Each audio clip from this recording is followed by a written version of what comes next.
The 400 acres of land in the University of Hyderabad is now Telangana's biggest controversy.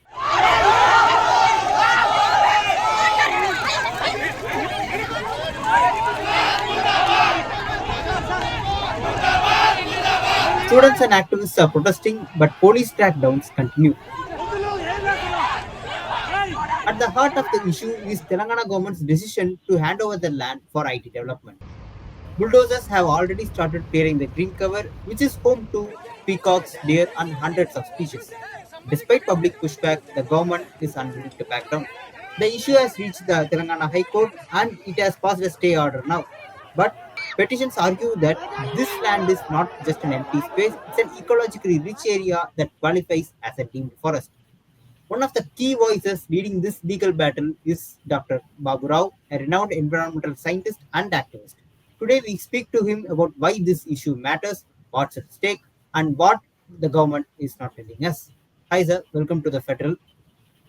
Thank you. Yes. Yes. So, my first question is: you have been watching this issue spiraling into different levels. What's your Yes. impression on the current state of affairs? At least there is some relief in that the destruction of the deemed forest is stopped. Particularly, it is a relief to the wildlife that is on the land, and it gives some relief, but it's not the full relief. I mean, police have started cracking down. The bulldozers came in, started clearing the cover. So, what? How do you see this? This is nothing unusual in this country. We have been seeing this kind of things regularly because when there is a power and somebody wants to do something, they have the means to do it. To understand, tell us how ecologically important this land for Hyderabad and for the green cover. Hyderabad's green cover. Why only this land? See, Hyderabad city has been growing ugly. You may have heard about the concept of ecological footprint. The urban areas have very huge ecological footprint, particularly cities like Hyderabad have an ecological footprint of several hectares of land per person. This is a material intensive system. In a material incentive system, if everybody has to consume, this finite planet cannot provide for everybody. So this system perpetuates inequality. Without inequality, this system cannot function because somebody is consuming so much more. 1%, 10% of the people consume majority of the natural resources. So it is bottom 50% of the people hardly consume anything. So where from that consumption will come? If everybody has to consume, the planet cannot provide. The ecological footprint the principle says that at this rate today, India or the world is consuming more than 1.8 planets of the resources. That means we are borrowing from the future generations. How can you continue living on a single planet, consuming things of nearly two planets? So So, but the simply government. saying that I'm building an industry, I'm doing great things is not enough. You have to answer the fundamental questions of what we are doing and where will it lead us. Where is the originality in the thinking of the development? What is original about this simply building another huge commercial complexes, providing space for offices? Let's circle back to the issue of the 400-acre land. Why is it so important? Because the government claims that this land is not a forest and can be used for IT development. The government claims that it's not a forest. So, what's your take on it? What's Okay, your take on in official records, it may not be recorded as a forest. It is quite possible because our records are not very, you cannot say the up to date and very complete and very rigorous scientific. You cannot say there are so many. That's why even so many lakes have Hyderabad.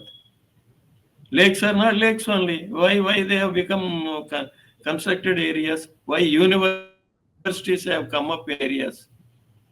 So the government cannot escape by saying this is not a forest. Have you looked at the flora and fauna in that 400 acres? Isn't there peacocks there? Aren't there any deer and other species? Aren't there so many plant species there?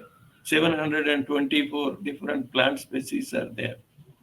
So how some politician was claiming that is because of the 19 years of court case, it has all grown into a shrub forest. Is it so? The Central University has come into existence in 1974, and from then onwards, all people have been there in that area.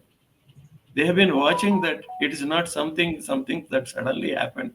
Was it a barren land when the government handed it over to IMG? No. IMG had not done anything there for their own reason.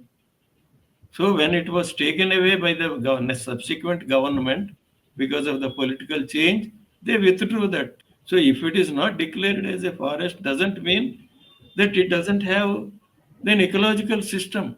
That's why the students have been asking and the citizens have been asking, before you do anything with that land, first study the land. Study the land. See what is there existing in it. And that too, why to begin the destruction of the area on a holiday?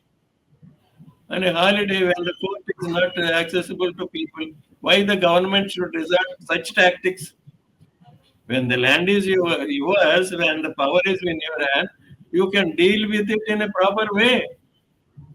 Why use so much of police force against the students? But sir, there are social media posts which argues that the area surrounding the 400 acres has also has previously seen developments as such, so it's not a big deal to have development. That's what they are. The problem is why that development has come there.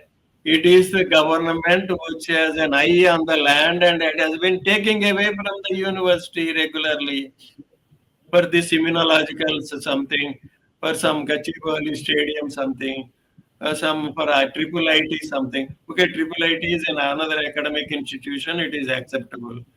But they have taken for some private parties also. They have taken land for the bus depot. Such things they have done. But that is a university has not done. It is a government because of its power. It has been taking away. And our misfortune is we don't have vice chancellors who can stand up to the government because academics is not really free. It is not independent. Yeah. So now the Telangana High Court has ordered a stay, so which is a temporary relief for now. How do you Huh. think the things will proceed further?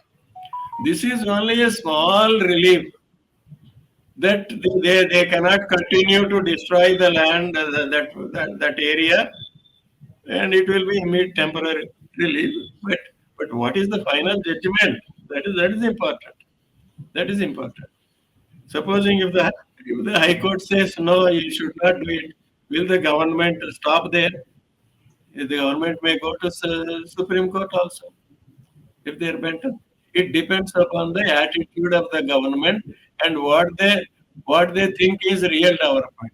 So this is not simple of the 400 acres of land. The very idea of the development that is imposed on the people and saying that you can destroy anything, it because everything is owned by the government. It is 400 acres today here. It is something else somewhere else. So it is like that. So where are the rights of the people and where are the guarantees given to the people? What is the future of the people? Where this will take us? This is we have to ask deep philosophical questions, not some political talk. So that is what we are concerned. Yeah. Sir, thank you, sir. I would like to end this interview. Thank So you so much for your thank you time. so much. Thank you.